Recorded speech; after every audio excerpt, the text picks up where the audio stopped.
When buying a plant, yes, the looks are very important, but do you have to be fixated on the health of and the appearance of the leaves?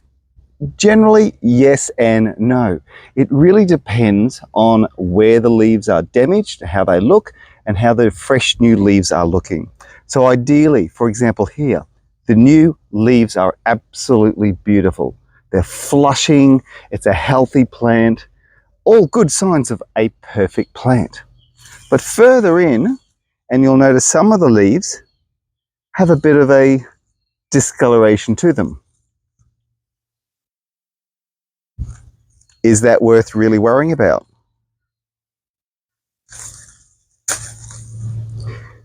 Generally speaking, no.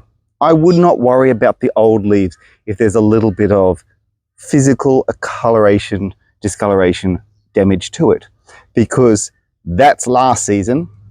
This is the new season, and this is what you look for when buying a plant. There is nothing wrong with this. This is an A1 quality plant.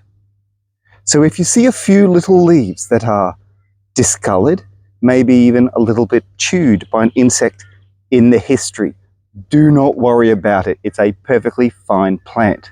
So whether it's in a retail nursery or you're buying it from the markets, look at the overall health and vigor of the plant.